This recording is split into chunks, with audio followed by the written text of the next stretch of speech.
bà sụt đây một con ngọc kia bạn cái này một chút chứ mực nhom xa chỉ thay thì nói bà thì cái này mà vô không mum lo bạn cái này cái mơ dù không anh ấy cách bị chư mấy đặt lưng oi lần thì dù cho mừng tới chín nhom lần tới mơ không mum mày con nó bị chư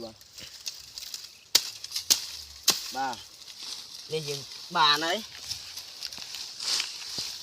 bàn bị chư mong ôn tỏ nhưng từ vô không mum đó để phơi cọp sàn mong ôn mà từ từ ngõ khi đi mong ôn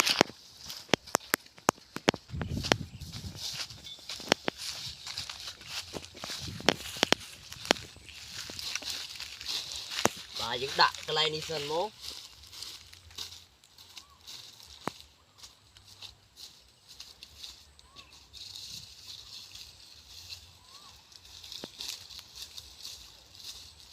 đã sầm ram mong bồn đã sầm ram chù không đã sầm ram nó hay dừng mù bia mò đã đi sầm ram á dừng mù mù dừng dục xe vua tròn sân xe vua tròn sân một cuốn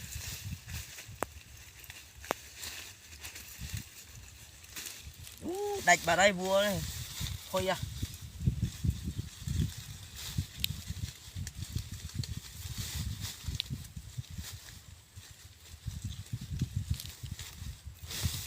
bà nè bây ông bồn tròn bọt về cho mố và bọt thì tròn về mố đạch tao bật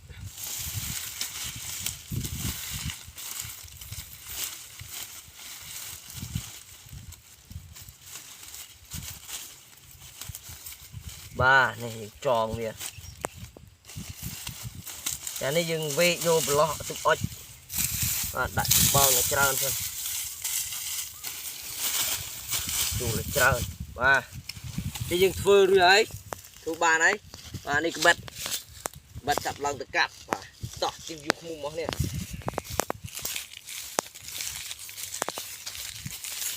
và đây kẹt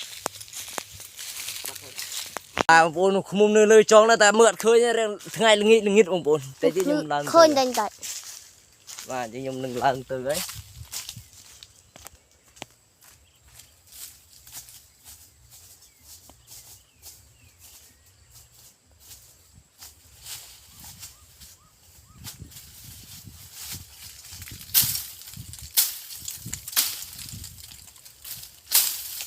sợ la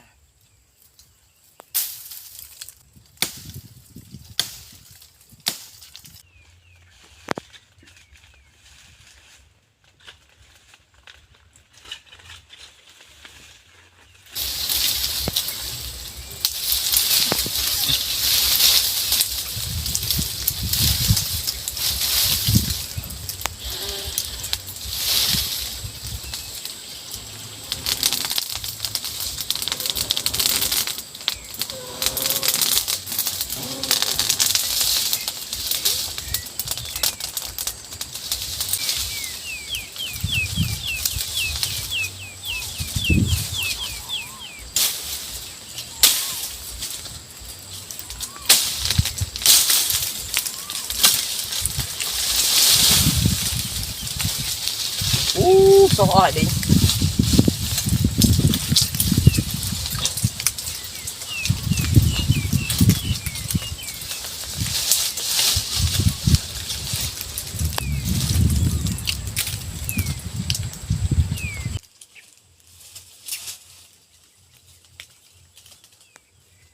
thằng lẹ ơi ôi vô thằng lẹ cục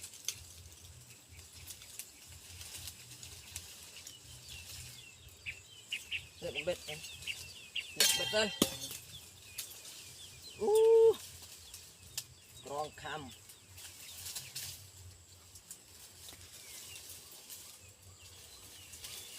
ai vô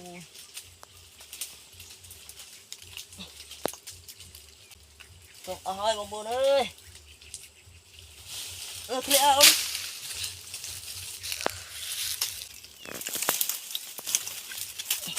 quả tư ai vô là bịa một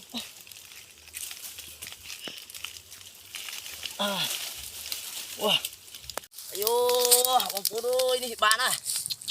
Wow, thoát này, thoát này. Này, xem. Thoát đây. Ô. Ông lại bẻ mì với sân một cuồng. Mì bạn prom tư nà tí.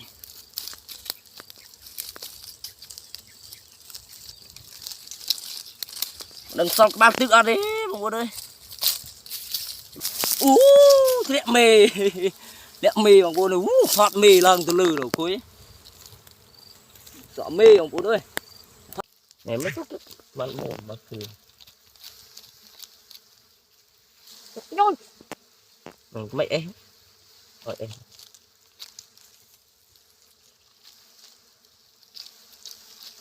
Đấy là điều mày. Sổ ăn linh bông bố đôi. Wow, sổ ăn linh bông bố đôi là có hòm. Sổ à. Đó khơi nạc phê. Ơi. Bà đi khmum để nhung lần vô mà nhớ bông phụ. Đó này là pi lần vô mà đó crom mình xanh tùm mình khmum nâng đi hơi sốc hơi bông phụ này. Ní nè căn camera mình căn như đừng bông phụ mưa nó dọa chia sray phó bông phụ đó này pi để mưa tôi khơi camera nâng căn như cho chia sray phó và nó đậm mặn mới chừng ngày nhá đậm cái tùi mặn mơ đã cái tùi mặn ấy bé đã chắn đệ mà ấy mạch bé nhằm cái tùi vào mắt đâu cái tùi vào mặt mà ôi bông ôn mưa này mà đậm mặt mà bộp mỡ bé này chừng ngày nhọn chia đó ôi chia ô mù mì hơi choe cái bà tôi bình tôi mù